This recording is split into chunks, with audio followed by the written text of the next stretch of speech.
Hi, welcome to our channel Madupuri Devi అండి. ఈరోజు నేను ఈ తాటిపండు గురించి చెప్తున్నానండి. ఇది ఇందనికేనండి, చెట్టు నుంచి రాలి పడింది. తొడిమ ఒలిచేసి అంత ఒలిచి ఇలా పెట్టుకున్నానండి. ఇది కాల్చే విధానం చెప్తున్నానండి. ఇంకా ముందుగా ఇలా స్టవ్ వెలిగించేసి దానిపైన ఈ పండు పెట్టేసేయాలండి. ఇలా పెట్టి బాగా కాల్చాలండి. ఇలా దీనిని 4 పక్కల బాగా గోల్డెన్ కలర్లోకి వచ్చేటట్టుగా కాల్చుకోవాలండి.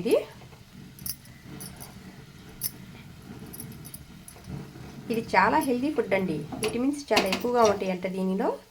జీర్ణశక్తికి చాలా మంచిదంట.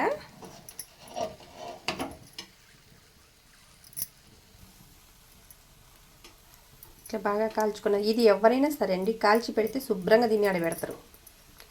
చాలా రుచిగా తీయగా ఉంటుందండి ఇది. ఇదిగో 4 పక్కల కాలిందండి. ఇది బాగా ఇట్లా గోల్డెన్ కలర్లోకి వచ్చేటట్టుగా కాలింది.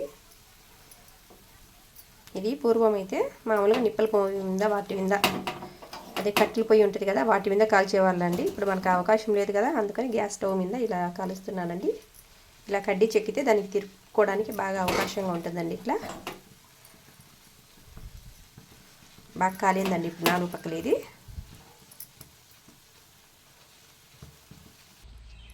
ఇదిగోండి, ఇది బాగా కాల్చానండి. కాల్చి ఇట్లా ఒక ప్లేట్లోకి తీసుకోవాలండి. ప్లేట్లోకి తీసుకున్న తర్వాత కొంచెం చల్లారనివ్వాలండి. ఇది ఇలా బాగా చల్లారిన తర్వాత ఇట్లా పై భాగం అంతా తీసేయాలండి. ఇట్లా ఒలిచేసుకోవాలి. మొత్తము వచ్చేస్తుంది.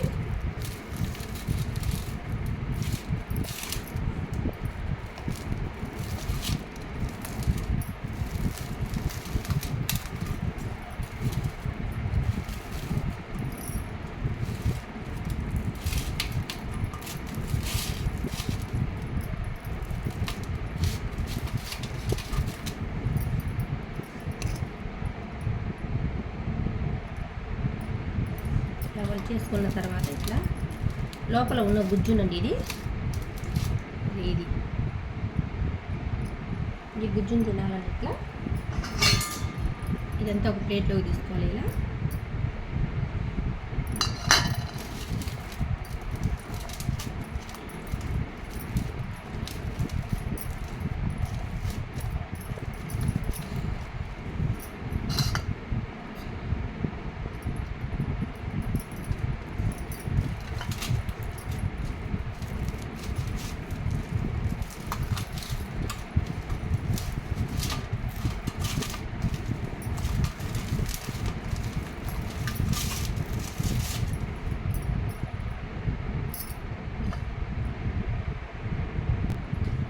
ఓకే ఫ్రెండ్స్, ఇలా ఉన్న తాటిపండుని చీల్చిన తర్వాత ఈ నలుపుదనాన్ని అంతా తీసేసానండి. దీనికి తీసేసి ఆ గుజ్జును ఇది చూడండి, ఇలా ఈ తాటిపండునని మామిడి మొట్టి మనం ఎలా సీకుతామో అట్లా తినచ్చండి. దీన్ని ఈ గుజ్జును మనం భలే టేస్ట్ ఉందండి. అసలు నేను తిని చూశాను.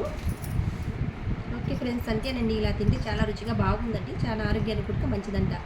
Okay bye friends. నా వీడియో నచ్చినట్లయితే సబ్స్క్రైబ్ చేసుకోండి, లైక్ చేయండి, షేర్ చేయండి. Okay bye friends.